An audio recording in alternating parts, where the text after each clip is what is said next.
귀한 찬양 감사합니다. 이 시간 함께 나누실 하나님 말씀 신약성경 누가복음 7장 47절에서 50절까지 말씀입니다.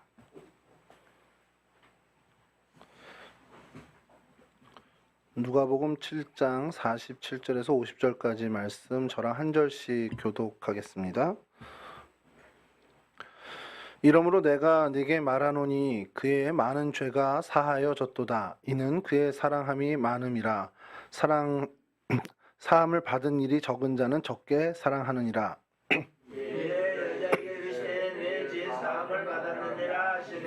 함께 앉아있는 자들이 속으로 말하되 이가 누구이기에 죄도 사하는가 하더라. 예수께서 여자에게 이르시되 내 믿음이 너를 구원하였으니 평안히 가라 하시니라. 아멘. 오늘 저희가 좀 살펴볼 사람은요, 한 사람은 시몬이라는 바리새인이고요. 또 이게 다른 복음서에 보면 나병이 있다라고 이렇게 좀 전해지는 한 사람과 또 한 사람은 이름은 성경에 전혀 등장하지 않습니다만 우리가 익히 잘 알고 있는 향유를 부은 여인입니다. 이 둘을 좀 저희가 함께 오늘 살펴보려고 하는데요. 당시 이제 시대 상황을 좀 먼저 말씀드리면 예수님 이제 공생애 당시죠. 예수님의 공생애가 이제 시간이 흐르면 흐를수록 예수님의 명성이 사실상 좀 높아지고 있었습니다. 그러면서 따르는 무리도 많아지게 됐고요. 그런데 사람들의 반응은 이제 조금씩 뭐 어떤 한 가지로 확 몰리는 게 아니라 뭐 전반적으로는 이제 명성이 올라가고 따르는 무리도 많아졌지만 다른 반응을 보이는 사람들도 나타나더라는 거죠. 대다수의 사람들이 예수님의 놀라운 가르침과 그 기적을 보면서 예수님을 지지하고 환호하고 따른 것은 뭐 틀림없습니다만, 그러나 그 반대에 있는 대표적으로 이제 많은 종교 지도자들은 예수님이 이렇게 많은 사람들에게 영향을 미치는 것에 대해서 좀 경계심을 가졌고 또 두려움도 갖게 되었습니다. 그럼 이들이 그 다음에 어떻게 하나? 두려움과 경계심이 생기다 보니까 예수님이 어떻게 하는지를 면밀히 보게 되겠죠. 그래서 어떤 활동을 하는지, 어떤 가르침과 어떤 이야기를 나누는지. 왜냐하면 거기서 문제점을 좀 찾아야 되는 거거든요. 문제점이 나타나면 그것을 사실은 시비를 걸고 그로 인해서 이렇게 무리가 따르는 것을 좀 어떻게 보면은 방어하는, 어떻게 보면 좀 줄어들게 하는 어떤 그런 목적이 있었습니다. 이렇게 가만히 그들이 살펴보니까 예수님이 주로 만나는 사람들이 흔히 율법에서 죄인으로 이야기하는 그 죄인들과 또 민족적으로 가장 어떻게 보면 지탄을 받고 있는 세리들과 좀 많이 어울리더는 걸 발견하게 됩니다. 그래서 그들 사이에서 예수님에 대해서 악의적인 소문을 펼치게 됐는데 그게 성경에 나오는 가장 대표적인 것들이 먹고 마시기를 즐기는 자, 그리고 죄인과 세리의 친구라는 소문을 이들이 퍼뜨리기 시작하죠. 그러면서 이제 예수님에 대한 어떤 그 명성에 조금은 좀 이렇게 좀 명성이 좀 누그러지기를 어떤 목적하에 그렇게 하게 되는데 사실 그게 크게 영향을 주진 않게 됩니다. 사실은 뭐 먹고 마시기를 즐기는 사람이란 표현이 성경에서 굉장히 어떻게 보면은 좀 부드럽게 표현이 된 건데 그냥 주정뱅이란 뜻입니다. 그러니까 탐심 있고 아니면 주정뱅이. 뭐 우리 요즘으로 치면은 뭐 그냥 방탕하게 사는 사람들을 그냥 지칭하는 그런 표현이고요. 죄인과 세리의 친구다라는 것은 결국에 뭐 죄인이라고 하는 사람들이 업신여기는 뭐 상종하지 못할 사람이야라는 그 뜻도 내포하고, 또 세리의 친구라는 것은 결국엔 민족의 반역자의 한 무리야 저 사람도, 이제 그런 어떤 소문들을 펼치게 되는 거죠. 자, 이러한 시기에 이 시몬은 바리새인이었습니다. 종교 지도자 그룹에 있었던 사람이죠. 그 시몬이란 사람이 무슨 이유인지 모르지만 예수님을 자신의 식사 자리에 초대를 합니다. 그리고 그 식사 자리에 또 우연찮게 한 사람이 등장하게 되는데 죄가 많은 여인으로 표현되고 오늘 향유를 붓게 되는 그 여인이 등장을 하게 됩니다. 그러면서 오늘 저와 나눌 이 이야기가 이제 펼쳐지게 되는데요. 많은 성경학자들이 이 본문에 대해서 이제 언급을 많이 하죠. 그리고 아직도 풀지 못한 숙제 같은 그런 부분이기도 합니다. 일전에 저와 이제 이 시간에 말씀하면서 막달라 마리아에 대해서 이야기할 때 막달라 마리아가 향유 부인 여인이냐 아니냐 이게 아직도 논쟁이 되고 있고, 큰 줄기는 그 여인과는 다르다. 7 귀신 들려서 정말 인생이 나락으로 떨어졌는데 주님이 건져내어 주신 사람이다 정도로 이야기하고 있고요. 또 한편에서는 뭐 로마 교회 초창기부터 지금까지 뭐 계속해서 좀 되고 있는 얘기 중에 하나는 이 여인이다, 향유를 부인 여인이 막달라 마리아다, 이렇게 얘기하고 있습니다. 그래서 지난번에 말씀드렸잖아요. 찬송가 211장 가사를 바꿔야 되느냐 아니냐. 기억 안 나시니까 너무 좋은데요. 값비싼 향유를 주께 드린 막달라 마리아 본받아서, 이 찬양 가사가 그 성경학자들의 이제 주장, 오늘날의 정설로 이야기되는 주장에 따르면 그 향유 여인이 아닌데 그럼 이거 가사 바꿔야 되는 거 아니야? 그 고민이 있었다는 거죠. 저도 그래서 이걸 웬만하면 안 불렀어요. 그 이후에는. 근데 막달라 마리아 설교 준비를 하면서 찾았지 않습니까? 이거 틀리지 않았다. 기억하시겠지만 새벽녘에 주님을, 부활하신 주님을 맞으러 갈 때 막달라 마리아가 향유를 들고 갑니다. 그 향유도 비쌌겠죠. 그래서 값비싼 향유를 주께 드린, 그 가사가 그걸로 관점을 본다면 틀리지 않는다. 하여튼 그런 어떤 이야기, 그런 숙제들이 좀 많은데 이 향유 여인이 여전히 그런 숙제를 갖고 있는 여인입니다.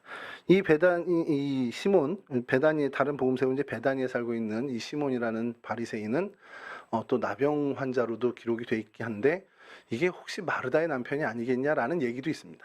뭐 이런 굉장히 많은 이제 학자들의 이야기가 있는데 그것을 뭐 오늘 다 소개할 수는 없는데요. 여하튼 이 사건, 이 이야기에 대해서 성경학자들은 참 많은 얘기들을 합니다. 구약학자든 신약학자든 어떤 뭐 목사님이든 이 사건에 대해서 참 많은 해석들을 하고 많은 이야기들을 하는데 공통되게 이야기되는 것 중에 하나가 저희 주목하는 것은 뭐냐면 이 바리새인 시몬과 죄 많은 여인, 이 둘을 대비하면서 주님께서 진짜 믿음이 뭐고 진짜 하나님을 사랑하는 게 뭔지를 정말 가르쳐주고 싶었다는, 어떻게 보면 예수님의 그 탁월한 그 비교가 깃든 사건이다라는 것은 다들 공통되게 이야기하고 있다는 겁니다. 그래서 오늘 저와 여러분들이 이 본문을 가지고 어떻게 보면 굉장히 극단적으로 대비되는 이 두 인물을 비교하면서 어떤 신앙의 틀을 우리가 가지고 살아야 하는지, 또 내 현재 신앙의 틀은 어떤 쪽에 가까운지를 좀 점검하는 시간을 갖자라는 겁니다. 오늘 본문의 내용은 우리 잘 알고 있습니다. 오늘 읽은 저희가 본문 그 앞의 내용, 아까 말씀드린 것처럼 이 바리새인 중에 시몬이라는 사람이 예수님을 자기 집에 초대를 합니다. 그리고 그 자리에 그 동네에 있었던 죄인인 한 여인이 들어와서 예수님 발치에서 눈물을 흘리고 예수님의 발에 입을 맞추고 예수님 발에 향유를 붓게 되죠. 자, 이러한 상황이 발생되니까 이 집주인인 시몬은 속으로 생각을 합니다. 예수님이 진짜 선지자면 저 여자가 어떤 여자인지 알 테니까, 그러면서 그 뒤에 얘기는 성경에서는 생략됐지만 알 테니 쫓아내겠지라는 생각을 한 것 같아요. 자, 그런 생각을 주님이 아신 겁니다. 시몬이 그런 생각을 하고 있다는 걸 예수님이 아셨습니다. 그리고 시몬에게 할 말이 있다 그러면서 말씀을 하시는데 누가복음 7장 40절에서 43절 말씀입니다. 띄워주시면 제가 좀 읽어드릴게요. 예수께서 대답하여 이르시되 시몬아 내가 네게 이를 말이 있다 하시니 그가 이르되 선생님 말씀하소서. 이르시되 빚 주는 사람에게 빚진 자가 둘이 있어 하나는 500데나리온을 졌고 하나는 50데나리온을 졌는데 갚을 것이 없으므로 둘 다 탕감하여 주었으니 둘 중에 누가 그를 더 사랑하겠느냐. 시몬이 대답하여 이르되 내 생각에는 많이 탕감함을 받은 자니이다. 이르시되 내 판단이 옳다 하시고, 그 500데나리온 빚진 자, 그리고 50데나리온 빚진 자, 이게 10배죠. 10배, 10분의 1, 10배인데 이 빚진 둘이 있는데 이 빚을 내준 사람이, 돈을 빌려준 사람이 둘 다 아유 너희들 갚을 돈도 없는데 둘 다 내가 안 갚아도 돼, 그냥 말자, 이렇게 했단 말이에요. 자, 그런데 그러면 누가 더 이 돈 빌려준 사람, 어떻게 보면 이 돈 주인을 어느 사람이 더 사랑하겠냐? 그러니까 뭐 둘 다 고마워하고 사랑하겠는데 어느 쪽이, 굳이 비교하자면 어느 쪽이 사랑이 더 크겠니? 라고 물었습니다. 그때 시몬이 대답하는 것이 당연히 더 많은 빚을 탕감받은 사람이겠죠 라고 얘기를 한 겁니다. 예수님께서 그 말에 옳다라고 얘기하시면서 이 여인이 그만큼 많은 걸 탕감받은, 그래서 그만큼 사랑이 큰 사람이야 라는 것을 얘기해 준 겁니다. 얼핏 보면은 우리가 이 여인의 행동을 예수님이 정당화해 준다라고 이렇게 그냥 결론 내어져 버린 것 같이 보일 수 있는데, 예수님은 정말 이 바리새인과 이 죄인인 여인 두 사람을 대비하면서 이 둘의 태도를 그 이후에도 말씀하시면서 어떤 것이 정말 참 신앙의 자세인지를 교훈하고 계시다라는 겁니다. 그러니까 이게 뭐 한 여인을 정당화시켰다 그걸로 끝나는 게 아니라 진짜 주님께 은혜를 받은 사람이 어떻게 살아야 하는지를 주님께서 이 사건을 통해서 알려주고 계시다는 것이죠. 그래서 오늘 저희가 이 두 사람의 차이를 좀 보면서 5가지 차이를 좀 보면서 좀 교훈을 찾으려고 하는데요. 이 둘의 혁혁한 차이가 나는 첫 번째는 신분의 차이입니다. 시몬은 바리새인이었고요. 그것은 뭘 얘기하냐면 지도자였다라는 것을 얘기할 수 있는 거고, 사람들 사이에서 판단할 수 있는 사람, 그리고 사람들을 가르치는 교사의 역할을 했던 사람이라고 볼 수 있습니다. 그만큼 바리새인이라는 그 신분이 그런 역할을 하고 있었죠. 여인은 어떻습니까? 그냥 한마디로 죄인이었습니다. 이 죄인인데 사람들만 인정하는 죄인이냐 아니면 스스로만 인정하는 죄인이냐 그게 아니라 주님도 죄인이라고 하는 죄인입니다. 진짜 죄인인 거죠. 자, 죄인은 어떻습니까? 저주받고 냉대받고 비웃음받고 마을 사람들 동네 사람의 조롱의 대상이 되는 그런 자리에 있는 사람입니다. 이 둘의 삶의 자리는 완전히 다른 차원의 사람이죠. 뭐 이런 신분의 차이에 있어서 너무 큰 차이를 가지고 있습니다. 누가복음 7장 36절인데요. 이걸 제가 한번 좀 읽어드리면 한 바리새인이 예수께 자기와 함께 잡수시기를 청하니 이에 바리새인의 집에 들어가 앉으셨을 때에 그러니까 예수님을 당당하게 초청할 수 있는 그 신분에서 오는 힘으로 주님 저랑 식사 한번 하시죠. 이렇게 할 수 있는 그 자부심. 요즘 우리 애들이 얘기하는 플렉스가 있는 사람이었습니다. 그 정도로 주님 이 동네 오셨으니까 저희 집에서 식사 한번 하셔야죠. 그렇게 당당하게 가서 할 수 있는 그런 사람이고 이 여인은 전혀 그러지 못하는 그 이어지는 37절인데요. 그 동네에 죄 지은 한 여자가 있어 예수께서 바리새인의 집에 앉아 계심을 알고 향유를 담은 옥합을 가지고 와서 뭐 예수님 오셨으니까 가서 뭐 반기고 뭐 환영회를 하고 이런 거를 아예 드러내지도 못하는 그냥 숨어 지낼 수밖에 없는 절대 드러나지 않고 그냥 조용히 숨죽여 살 수밖에 없는 그러한 여인이었습니다. 동네 사람들이 어떻게 취급했을까? 그냥 성경학자들은 그냥 이 여자를 어느 정도까지로 얘기하면 아마 창녀였을 것이다. 창기였을 것이라고 보는 성경학자들이 있습니다. 근데 그걸 뭐 정확히는 알 수는 없어요. 성경에는 더 이상 그거에 대한 언급이 없기 때문에 정확히는 알 수는 없는데 성경학자들이 왜 그렇게 추정하냐라는 것은 뭐 창기까지는 아니더라도 굉장한 불륜을 저지른 굉장히 어떻게 보면 경원시되는 죄를 어떻게 보면 발담근 여자라고 보고 있다라는 거죠. 그러니까 어쨌든 동네 사람들이 모두 인정하는 죄인, 예수님도 죄 많은 여인이라고 탕감받은 것이 많은 여인이라고 이야기하는 진짜 죄인이었습니다. 그래서 사람들이 얼마나 냉소적인 시선을 보냈고 어떤 경멸의 시선을 보냈겠냐라는 거죠. 사람의 조롱과 멸시를 늘 받았던 삶을 살았던 그 여인이었습니다.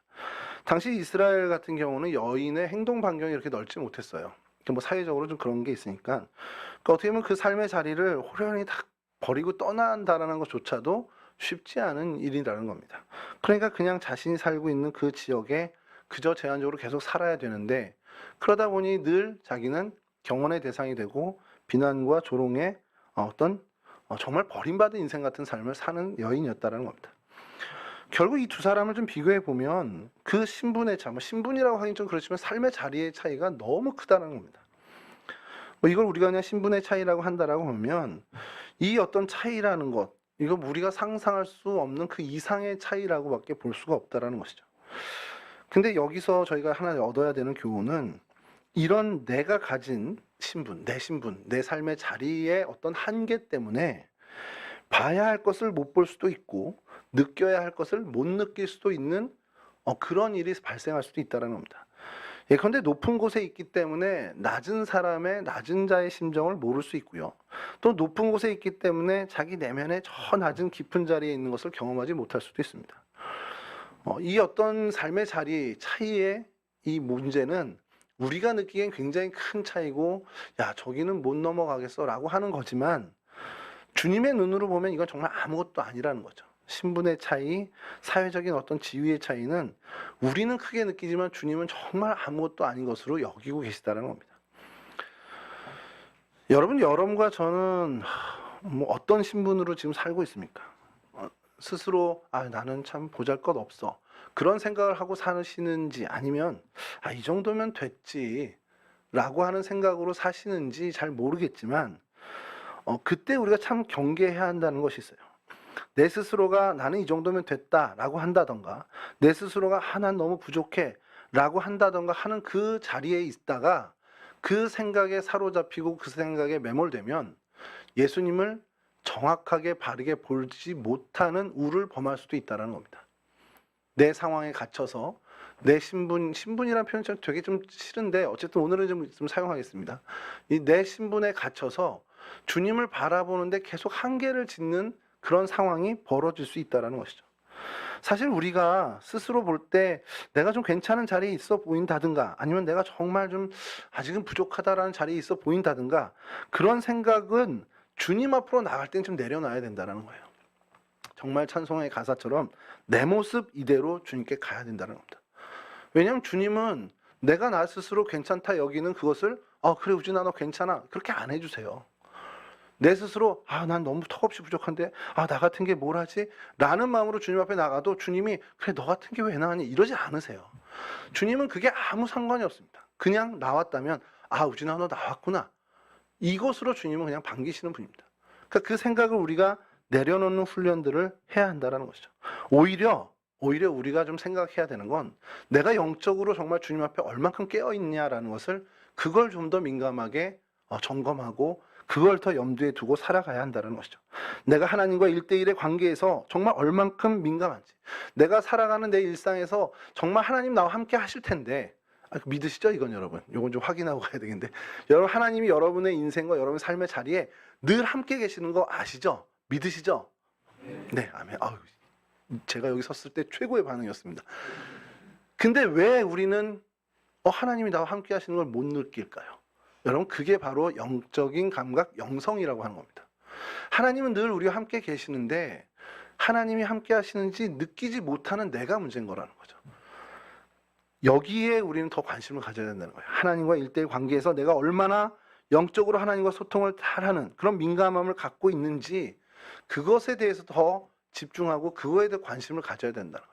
내 삶의 자리가 어때? 나의 소유는 얼만큼이고 난 사회적으로 이렇게 지위가 어느 정도 이런 거는 아무 하나님도 관심을 갖지 않는다는 겁니다. 자, 이 하나님과의 1대1의 관계 정말 그 영적인 민감한 그 영성에 대해서 어떻게 보면 더 많은 관심을 갖는 그런 저희들이 되기를 이 교훈 이 두 명의 차이에서 좀 저희가 좀 찾아야 되겠고요. 두 번째 차이를 좀 찾아야 되는데 이들이 말씀을 받아들이는 태도 그것이 좀 달랐다라는 것을 저희가 보게 됩니다. 시몬도 이 여인도 예수님에 대한 소문을 다 똑같이 들었습니다. 그거는 뭐 부인할 수 없는 사실입니다.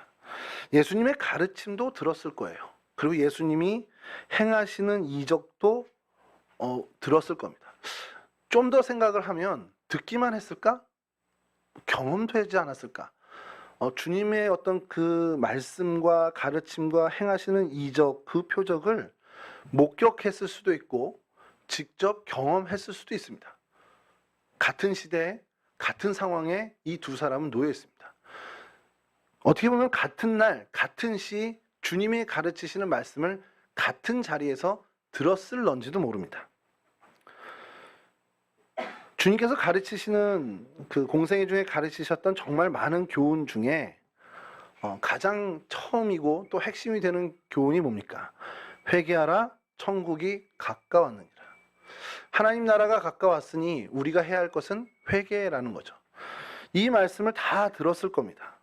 그러나 우리가 여기서 확인하는 건 이 둘의 반응은 달랐다는 거예요. 똑같은 말씀을 듣고 똑같은 가르침을 받았지만 이 둘의 반응은 전혀 상반됐다는 것을 발견하게 된다는 겁니다. 시몬은 예수님의 가르침에 감동을 받고 변화가 일어났다라고 보기는 좀 어려운 사람입니다. 그냥 단지 예수님 이렇게 사람들이 주목하네. 그러면서 그분이 어떤 분인지를 더 궁금해했던 것 같고요. 아니면 조금 더 오버해서 제가 얘기하면 예수님을 좀 테스트해 보려고 한 것이 아닐까라는 생각이 드는 그런 자세를 보이고 있습니다. 왜냐하면 예수님을 대하는 태도를 보면 알죠. 예수님이 영향력이 굉장히 컸기 때문에 아주 무례하게 대하진 않았지만 예수님에 대한 정중한 예의는 없었습니다. 그건 예수님도 직접 시몬에게 이야기하시는 부분이죠. 그러니까 사실 시몬은 예수님에 대해서 약간은 의심의 눈초리를 갖고 또 경계의 마음으로 본 것이 사실은 맞습니다. 그리고 예수님에게 어떤 문제점이 있지는 않을까 하는 마음으로 사실 예수님 가까이 접근을 한 거죠. 그럼 여인은 어땠을까요? 여인이 예수님의 말씀을 받아들인 태도는 어땠을까? 여러분, 등장부터 이는 엄청난 은혜를 받은 사람으로 등장을 합니다. 자기 인생이 뒤집힌 것 같은 경험을 한 사람이 아닐까라는 생각을 할 정도로 그의 행동은 완전히 이 시몬과는 다릅니다. 우리가 상상할 수 있겠죠. 하루하루가 절망이고 하루하루 지옥 같은 인생을 살았던 사람일 겁니다. 그런 여인의 삶에 정말 빛이 비춰진 거죠. 주님의 놀라우신 은혜가 임하게 된 겁니다. 어떻게 보면 사람들의 따가운 시선 앞에서 정말 창살 없는 감옥 같은 그런 삶을, 그리고 정말 사람처럼 살지 못하는 취급을 받던 그 삶에서 완전히 대반전이 일어나는, 어떻게 보면 주님의 인정함을 받는, 주님의 긍휼을 받고 사랑을 받는 경험을 하게 된 거죠. 그러니까 그는 희망을 갖게 됐을 겁니다. 그 희망의 메시지를 주님의 그 가르침으로부터 들었을 겁니다. 주님께서 말씀하신 것처럼 회개하면 구원을 받는다라는 말씀이 믿어졌을 것이고, 주님을 믿는 자는 그 배에서 생수의 강이 흘러난다라는 그 말씀도 철석같이 믿겨졌을 겁니다. 예수님만이 길이고 진리고 생명이라는 그 이야기도 이 여인은 정말 진리로 알고 따랐을 거죠. 그러니까 예수님의 말씀을 들으면 들을수록 지난날의 모든 무거운 짐이 완전히 내리는 것 같은 경험을 했고, 그간의 상처도 다 싸매지고 그간의 어떤 슬픈 일도 다 씻겨내려져가는 그러한 어떤 소망의 삶을 꿈꾸게 되었을 겁니다. 이것이 이 여인과 시몬의 어떻게 보면 결정적인 차이라고 볼 수 있죠. 주님의 말씀, 주님의 이적, 주님이 어떻게 베푸시는 주님의 메시지를 어떻게 받아들였느냐에 따라서 완전한 인생의 결과가 달라지게 된다는 겁니다. 우리는 어떤가라는 걸 좀 생각해 보고 싶어요. 하나님 말씀을 들을 때 저와 여러분은 어떻습니까? 제가 신앙을 어느 정도 갖고 제 스스로 내가 그래도 이제 믿음의 생활을 시작하는구나 라는 생각을 한 그때부터 오늘 이 시간까지 항상 마음 한쪽에 의구심을, 궁금증을 갖고 있었던 게 있습니다. 같은 날, 같은 시간, 같은 자리, 같은 예배를 듣고 같은 찬송을 부르고 같은 기도를 드리고 같은 말씀을 들었는데 왜 다를까? 이게 저의 정말 풀지 못한 궁금증이었습니다. 시작은 언제였냐면 청년 시절에 청년부 예배를 드리고 났어요. 그리고 이제 청년부 예배를 드리고 나면 이제 끝나고 조별 이렇게 모임을 하거든요. 그래서 토요일 저녁에 이렇게 모이게 되는데 그날 말씀이 저도 괜찮았습니다. 오늘 목사님이 말씀을 해주신데 참 마음이 참 이렇게 뜨거워지고 좋더라고요. 자, 그 예배가 끝나고 소모임을 하는데 저보다 2살 누나죠. 저희 헬퍼인 누나가 그 말씀을 같이 나누는데 오늘 말씀에 너무 큰 찔림을 받았다 그러면서 이제 그 말씀을 나누는데 울컥하더니 막 우는 거예요. 막 엉엉 소리 내서 우는 건 아니지만 막 흐느껴 우는 겁니다. 제가 그때 무슨 생각을 했냐면 지금도 생생히 기억나는 게 이거 뭐지? 처음 본 거예요. 말씀이 은혜를 받고 우는 거를. 저도 울어봤지만 이렇게 바로 앞에서 본 건 처음인 거죠. 그래서 오늘 설교가 좋긴 한데 이렇게까지 할 정도인가? 이런 생각이 든 겁니다. 저는. 그래서 이제 끝나고 나오면서 이제 제 동기, 같은 조에 있던 제 동기랑 그 얘기를 했죠. 미라 누나가 좀 그렇지 않냐? 그랬더니 이 친구는 똑같은 거예요. 누나랑 완전히 나도 울 뻔했어. 그러면서 막 그러는 거예요. 말씀 듣고 울어보지 않으신 분들처럼 이렇게 좀 쳐다보시는데, 그런데 이제 같이 또 가는 이제 이제 1살 많은 형인데 그 형은 저랑 또 비슷한 생각을 한 겁니다. 그래도 울 정도는 아니지 않아? 이게 사실 이게 별거 아닌 문제잖아요. 울면 어떻고 안 울면 어떻습니까? 근데 왜 그날 저희가 좀 그랬냐면, 이게 이렇게 다른가? 듣는 게 이렇게 다른가? 그걸 처음 경험한 거예요. 왜 그런가 생각해 봤더니요. 지금 되돌아보면 말씀을 듣고 나눠본 적이 없는 거예요. 청년부 시절 빼고는. 그 중고등부 때도 그냥 공과 공부하고 집에 갔고 이랬지. 청년부 들어갔을 때 목사님 말씀 듣고 그 말씀을 가지고 가서 소모임에서 그 말씀 내용을 나누는 거는 사실 그때가 처음이고, 그 전주에 그 전달에는 나눴지만 이런 경험을 한 건 없는 거죠. 자기 생각들을 얘기하는 정도인데 울컥하면서 엉엉 울면서 나 오늘 너무 찔렸어. 하나님이 나를 정말 나한테 하시는 말씀 같은 이런 얘기를 하는 걸 처음 들은 거예요. 자, 그날부터 제가 이 의구심이 시작된 겁니다. 야, 이거 되게 희한한 일이네. 그러면서 그 다음부터 기회가 될 때마다 같은 예배를 드린 사람들의 이제 피드백이라고 해야 되나요? 리뷰라고 하는 것은 기회가 되면 이렇게 좀 듣게 돼요. 이제 사역을 하면서 본격적으로 그것을 보게 됐는데, 신방을 하면서 이런저런 얘기를 하다가 주일 예배든 아니면 수요 예배든 금요 기도회든 그 예배 참석했다가 그 예배에 대한 이야기를 하는 걸 이제 듣게 되는 겁니다. 오늘 특강 오신 그 목사님 말씀 너무 좋지 않았어요, 목사님? 이제 그런 얘기부터 해서 막 이게 듣게 되는데, 전반적으로 별로였던 건 얘기하시지 않아요. 그냥 은혜 받고 좋았을 때는 얘기를 하시는데, 자, 근데 그때 이 가정에서 그 얘기를 듣고 똑같은 예배에 참석한 거를 다음 날이든 그 다음 날이든 신방하는데 그 권사님 얘기를 또 듣는데 이 두 분이 너무 다른 거예요.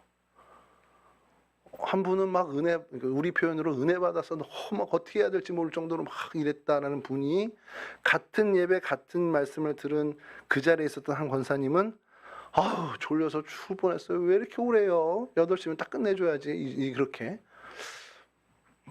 굉장히 용기 내서 말씀해 주신 거죠.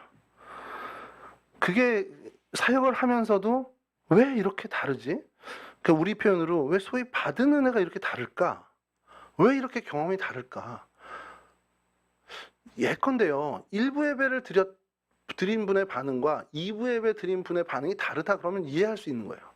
1부 때 목사님의 컨디션이 좀 좋았겠지. 아니면 2부 때 목사님의 컨디션이 좀 더 이렇게 되셨나 보다. 이렇게 생각할 수 있는데, 같은 예배를 드리고 같은 시간 같은 자리에 있었던 걸 제가 봤는데 반응이 완전 다르다. 이거는 생각해 볼 만한 거 아닌가요? 제가 너무 오버하는 건가요? 너무 당연한 건데 제가 이렇게 생각하는지 모르겠는데. 근데 그 답을 제가 찾았습니다. 역시 목회를 하다 보니까 하나님이 또 은혜를 주시는 게, 예수님께서 씨 뿌리는 비유를 말씀하셨잖아요. 결국 옥토에 뿌려진 씨가 열매를 맺죠. 30배, 60배, 100배. 그겁니다. 결국엔 마음밭의 문제라는 겁니다. 오늘 본문의 두 사람도 마찬가지. 시몬의 마음밭과 여인의 마음밭이 완전히 차이가 났다는 겁니다. 아까 그 신분의 차이 이상으로 차이가 났어요.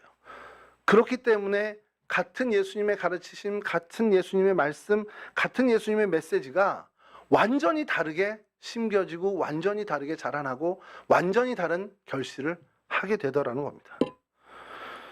시몬은 예수님의 말씀을 어떤 밭인지 모릅니다만 딱 드러납니다. 말씀이 좋긴 좋네. 야, 근데 이게 되겠어? 이런 자세. 야, 이거 우리 남편이 들으면 딱 좋은 말씀인데.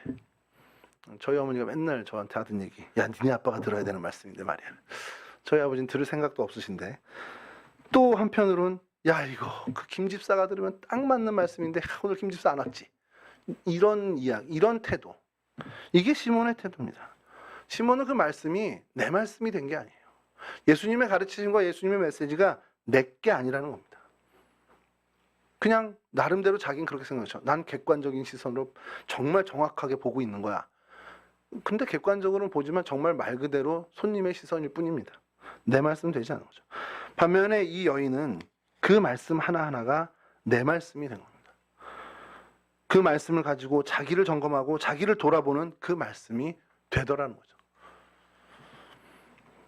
여러분, 오늘 저희들이 살아갈 때 저희들이 지금까지도 잘하고 계시지만 죽을 때까지 여러분 놓치지 않아야 하는 것은 우리의 마음밭이 늘 옥토로 기경돼 있어야 한다는 겁니다.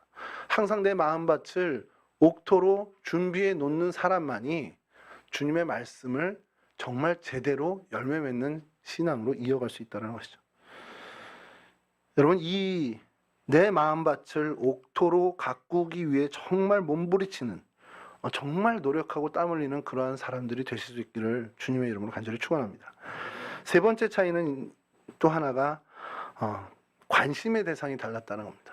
이거 앞에 것과 좀 이어지긴 하는데, 시몬은 예수님을 보면서 이 여인을 봤습니다. 이 여인은 예수님을 보면서 자기를 봤습니다. 별거 아닌데 이 차이가 굉장히 크다는 거죠. 누가복음 7장 39절입니다. 제가 읽어드릴게요. 7장 39절. 예수를 청한 바리새인이 그것을 보고 마음에 이르되 이 사람이 만일 선지자라면 자기를 만지는 이 여자가 누구며 어떠한 자 곧 죄인인 줄을 알았으리라 하거늘. 자, 시몬은 이 상황이 벌어졌을 때 주님을, 그러니까 예수님을 바라보면서 동시에 여인을 바라봅니다. 그렇게 두 사람을 살피면서 율법의 잣대 혹은 도덕의 잣대로 측정하고 있습니다. 아마 그런 생각을 했을 거예요. 이 여인의 행동이 굉장히 꼴사납게 여겼을 수도 있습니다. 아니 감히 여기가 어디라고 들어와서 저러고 있어? 이런 생각을 했을 수도 있겠죠. 그러니까 예수님을 초대해 놓고는 목소리를 높일 수는 없으니까 그냥 그 여인의 행동에 대해서 그냥 주시만 한 것이겠죠. 도대체 무슨 꿍꿍이가 있어서 내 집에 이렇게 들어와가지고 저러고 있는 거지? 하는 어떻게 보면 궁금증도 발휘됐었을 겁니다. 그리고 이내 그 시선이 예수님께로 옮겨지면서 생각했겠죠. 이 여인의 행동을 나처럼 보고 있을 텐데 저 양반 선지자라고 그러면 저 여자가 어떤 여자인지 알 거 아니야. 그러면서 그 뒤에는 결국 발로 걷어차서 쫓아내겠지. 이런 상상을 했을런지도 모릅니다. 근데 어떠한 제재도 가하지 않고 여인의 행동을 그대로 다 받아들이는 것을 보면서 어떻게 판단했느냐. 저 여인이 도대체 누군지도 모르는구나. 이게 나이롱 선지자구나. 에이구, 자기 발에 그냥 향유 부으니까 그냥 좋아만 하고 있구나. 이런 생각을 했을 거라는 겁니다. 왜냐하면 죄인인 줄 알았는데 저렇게 태어날 수가 없다라는 거예요. 그러면 안 된다라는 겁니다. 익숙해져 있는 사람이고요. 정말 가르치는 데만 익숙한 사람입니다. 그런 사람이기 때문에 시몬은 지금도 이 상황을 보면서 주님의 그 속죄의 은총, 사죄함의 은총이 임하는 그 놀라운 현장에 그는 결국 판단하는 자로 그냥 보고만 있는 겁니다. 그럼 반대로 여인은 어땠습니까? 그녀의 눈에는 예수님이 보였죠. 그리고 다른 이들은 보이지 않습니다. 예수님과 나만을 보고 있는 겁니다. 예수님 앞에서 자신을 바라보면서 내가 이분께 받은 은혜가 얼마나 크지? 자기의 은혜를 계수하는 겁니다. 오직 예수님과 자신만을 바라보는 거죠. 그러니까 그렇게 할 수 있는 거예요. 다른 사람의 시선을 생각했다면 그렇게 할 수 없죠. 주님과 나만 본 겁니다.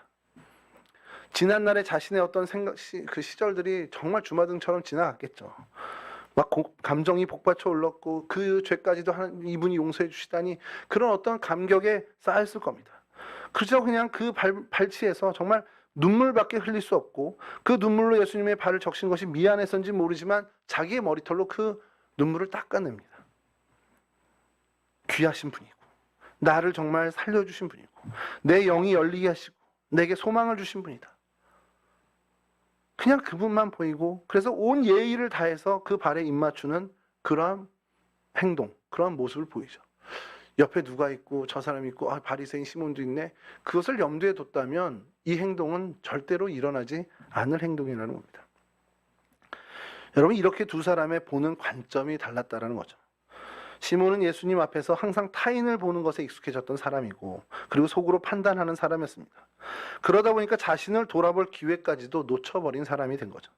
그런데 여인은 주님을 바라보고 그 동시에 자신을 바라보게 되니까 자신을 점검하게 되고 받은 은혜를 생각하게 되고 앞으로 어떻게 살아야 하는지를 깨닫게 되는 그런 자기 점검의 시간을 갖게 된 것입니다. 이것이 시몬과 이 여인의 정말 결정적인 차이라는 것이죠. 오늘 우리도 마찬가지입니다. 우리 항상 예수님 앞에서 나 자신을 돌아볼 줄 아는 사람이 돼야 한다는 거죠. 예수님 앞에서 받은 바 은혜를 생각할 줄 알아야 되고요. 그 은혜로 인해서 감격할 줄 알아야 되고 그 은혜로 감사할 수 있어야 됩니다. 그리고 그렇게 받은 은혜를 어떻게 주님을 위해서 내가 돌려드리지라는 고민을 하면서 살아가는 사람이 되어야 한다는 겁니다. 여러분들 받은 은혜가 적습니까? 자신 있게 말씀하셨으면 좋겠어요. 내 받은 은혜 정말 무엇과도 바꿀 수 없을 만큼 하나님 나에게 은혜를 주셨다. 정말 그 은혜를 생각하며 그 은혜에 감사하고 그 은혜에 감격하는 시간들을 얼마나 요즘 갖고 계십니까? 여러분 정말 받은 은혜를 매일매일 주신 그 은혜를 정말 은혜로 깨닫는 그러한 은혜를 정말 누리시길 바라고요. 은혜를 은혜로 여기고 그 은혜를 감사함으로 하나님께 반응할 수 있는 그런 영적인 정말 민감함을 갖기 위해 애쓰는 저와 여러분들이 되기를 간절히 바랍니다.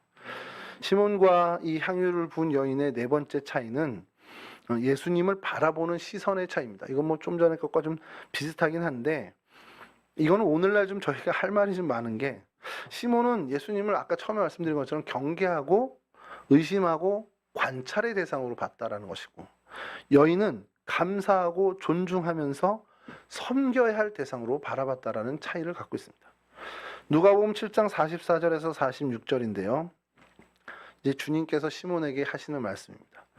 그 여자를 돌아보시며 시몬에게 이르시되 이 여자를 보느냐? 내가 네 집에 들어올 때 너는 내게 발 씻을 물도 주지 아니하였으되 이 여자는 눈물로 내 발을 적시고 그 머리털로 닦았으며 너는 내게 입맞추지도 아니하였으되 그는 내가 들어올 때부터 내 발에 입맞추기를 그치지 아니하였으며 너는 내 머리에 감람유도 붓지 아니하였으나 그는 향유를 내 발에 부었느니라. 자, 아까 처음에 말씀드린 것처럼 예수님을 자기 식사 자리에 초대하면서 어느 정도 예의를 갖춘 것처럼 보였지만 당시에 일상적으로 통용되는 예의를, 그 상식의 예의조차도 갖추지 않았던 시몬의 모습을 주님께서도 언급하고 계십니다. 왜 그럴까? 그는 예수님을 초대한 게 정말 섬김의 대상으로 바라보고 초대한 게 아니기 때문에 그래요. 어떻게 보면 궁금증의 대상, 관찰해야 할 대상으로, 어떻게 보면 좀 더 나가면 테스트해보고 싶은 의도가 더 컸는지도 모릅니다. 그러기에 예수님이 집에 들어왔을 때 발 씻을 물도 주지 않고, 예수님에게 예의를 표하는 입맞춤도 없고, 예수님에게 감람유 기름을 부어드리지도 않았다라는 거죠. 당시 집에 손님이 오면 기본적으로 해야 할 이 세 가지를 전혀 하지 않았다라는 것을 얘기합니다. 그래서 주석을 찾아보니까 뭘까 그랬더니 뭐 샌들을 신고 다니니까 당연히 물을 내어주고 환영의 뜻을 표하는 인사로 입맞춤을 하게 됩니다. 또한 당시에 흔하게 쓰였던 이 감람유, 그러니까 사실은 이게 올리브유인데 올리브유를 머리에 이렇게 확 쏟는 게 아니라 이렇게 찍어준다라는 거죠. 그러니까 지금 몸에 땀의 냄새도 나고 하니까 실내에 들어왔을 때 그것이 활산되는 걸 방지하기 위해서 오늘은 이제 향수 뿌리는 것처럼 이렇게 해준다는 겁니다. 자, 이게 손님을 대접하는 아주 일반적인 행위였는데 시몬은 예수님에 대해서 이 정도도 안 갖추는 사실은 무례함을 보였다라는 겁니다.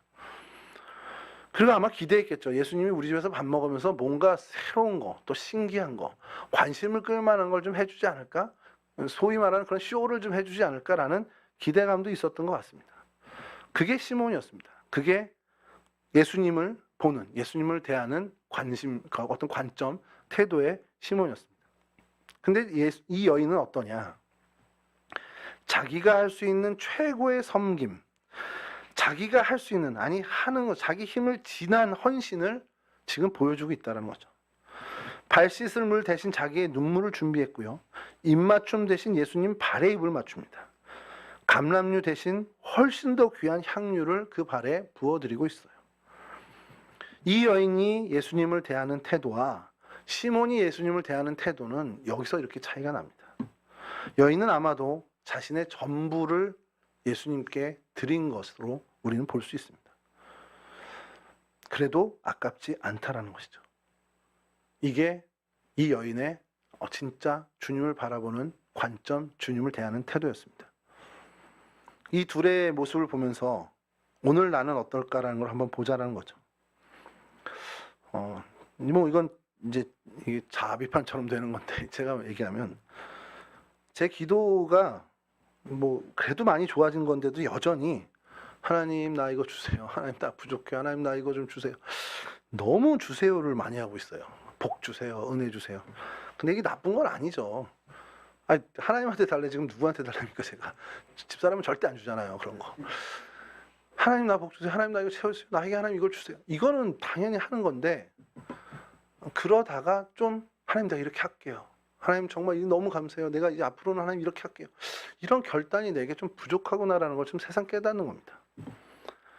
뭐 은사도 주시고 능력도 주시고 뭐 삼손 같은 힘도 주시고 모세 같은 지도력도 주시고 막 이렇게 저희 어머니가 저를 위해서 늘 기도하던 기도입니다. 그래서 좀 적어봤는데 삼손 같은 힘을 뭐 모세 같은 지도력 그래서 다 안 좋은 결과인데 엄마 자꾸 왜 저렇게 기도하지 막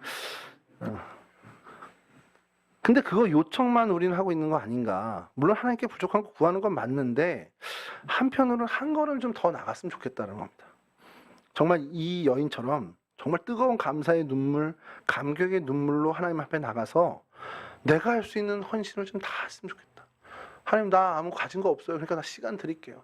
하나님, 내가 찾아보니까 나 건강은 있네요. 하나님, 이 건강으로 하나님 내가 어떻게 좀 섬겨볼까요? 그러니까 내가 할 수 있는, 내게 주신 것으로 하나님을 위해서 어떻게 사용하는지를 보여줬으면 좋겠다는 거예요. 제 교회 선배 형 중에 하나가 제가 평생 잊을 수 없는 얘기를 한번 하는데, 자기 기도 제목을 저랑 나누다가, 전화로 나누다가 제가 그 기도 제목을 듣고 정말 한참을 멍하고 있었습니다. 그 형네 집이 좀 잘 살아요. 진짜 잘 삽니다. 그리고 그 형도 좋은 학교를 나왔고 직장도 정말 좋습니다. 벌이가 좋다는 얘기예요. 근데 그 형의 기도 제목이 뭐냐면, 하나님이 주신 이 풍성함을 어떻게 하나님을 위해 쓰는지를 보여주고 싶은 사람이 되고 싶다는 거예요. 형, 그 헌금 많이 하면 돼. 제가 농담 삼아 그렇게 얘기했는데, 나중에 나 목회할 때 나한테 헌금 많이 하면 돼. 이제 그 얘기를 했어요. 농담이지만, 근데 그 말이 너무 저리한 겁니다.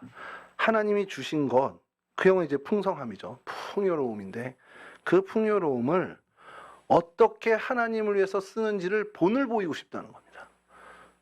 그 기도 제목을 좀 뺏어와서, 저는 어차피 뭐 풍성함과는 거리가 머니까 여러분들의 기도 제목을 좀 나눠주고 싶다라는 겁니다. 하나님이 건강을 주셨으면, 하나님이 이 재능을 주셨으면, 하나님이 이 달란트를 주셨으면 그걸 가지고 하나님을 위해서 어떻게 사용하는가 본이 되는 사람이 되면 얼마나 좋겠냐는 거예요.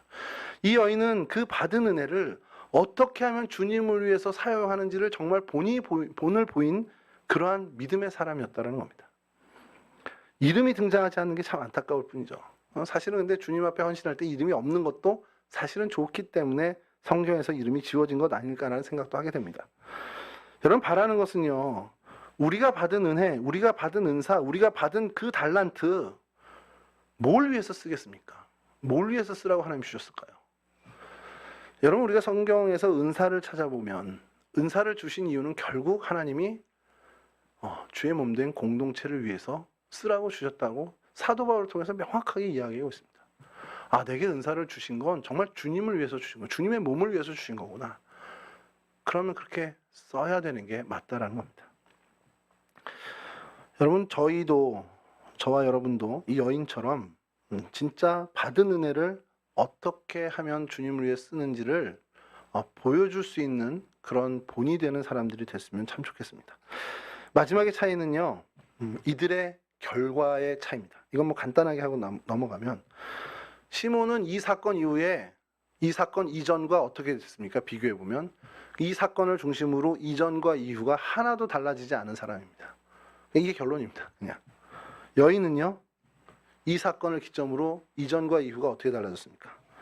죄사함의 선언을 받았죠. 구원을 얻었습니다. 그리고 그의 삶은 성경에 이렇다라고 기록하지 않아도 우리가 충분히 생각할 수 있는 것은 평안의 삶을 살았을 거라는 겁니다. 여러분, 여기서 좀 조심할 것이 하나 있는데, 그러면 우리도 저 여인처럼 죄를 짓고 회개를 하는 건가? 그런 메시지인가? 절대 그건 아닙니다. 죄가 얼마나, 그 회개의 과정이 얼마나 처절하고 괴롭고 힘든 일인 건지를 아는 분들은 절대 그런 얘기 하지 못하죠. 그러나 우리가 살아가다 보면 어쩔 수 없이 죄에 빠질 수밖에 없는 존재들이다 보니까 우리는 항상 죄에 대한 경계를 갖지만, 그 경계를 가짐과 동시에 죄에 대해서 주님께 맡기는, 정말 주님께 날마다 회개하며 나아가는 그 삶을 살아야 한다는 것이죠. 그렇게 되면 어떻게 해주시냐는 거예요. 주님께서 이 정말 많은 죄를 지은 이 여인을 사해 주시는, 정말 그 속죄의 은총을 주신 것처럼, 그리고 그 죄사함을 선포하시고 구원을 선포하시고 마지막에 평안이 가라 하는 그 평안을 허락하시는 그 인생이 우리도 되어야 한다는 겁니다. 여러분, 예수를 믿고 신앙생활을 하면서 신앙생활을 하는 사람과 하지 않는 사람의 차이를 우리는 누리면서 사냐 말이에요. 내 친구들 다 예수 안 믿는데 나보다 다 평안한 것 같아. 내 친구들 예수 안 믿고 교회 안 다니는데 나보다 더 나은 것 같아. 그런 생각으로 살아가고 있지는 않냐라는 거예요. 그럼 뭐가 어디서부터 잘못된 걸까요? 우리의 관점과 우리의 생각과 우리의 시선들이 다 바뀌어야 된다는 겁니다. 하나님이 주시는 것은 세상에서 얘기하는 저 세상이 좋다고 하는 것이 아니구나. 하나님이 우리에게 주시는 것은 정말 하나님이 선하게 여기시는 진짜 나에게 좋은 것을 주시는구나라는 그 생각으로 우리가 변화되어야 한다는 겁니다. 여러분, 오늘을 사는 여러분들의 꿈은 뭡니까? 제가 예전에 그 청년들하고 이렇게 말씀을 나누다가 요즘 젊은 친구들은 꿈이 없다는데 너희들은 꿈이 뭐니? 그랬더니 뭐 더 얘기를 안 해. 서로 얘기를 안 하더니 한 친구가 그냥 지나가는 소리를 이렇게 하는 거예요. 잘 먹고 잘 사는 게 꿈이죠 뭐. 그럴 수 있죠. 그냥 뭐 나중에 어떻게 되든지 오늘 잘 먹고 오늘 잘 입고 오늘 잘 사는 거, 이게 꿈인 세대들도 있죠. 그리고 세상 사람들은 그렇게 사는 사람들이 더 많고요. 근데 우리의 꿈은 그것이 되어서는 안 된다는 겁니다. 우리의 비전은 하나님의 구원과 하나님의 평안과 그럼 하나님과 동행하는 인생, 이게 우리의 꿈이어야 한다는 거죠. 향유 부인 여인을 보면서 내 삶을 한번 돌아보자는 겁니다. 내가 받은 은혜는 뭐고, 주님이 나에게 어떻게 은혜를 주셨고, 내가 하나님을 그럼 어떻게 얼만큼 사랑하고 있고, 앞으로 내가 어떻게 살아가야 할까, 그런 고민들을 좀 해봐야 된다는 거죠.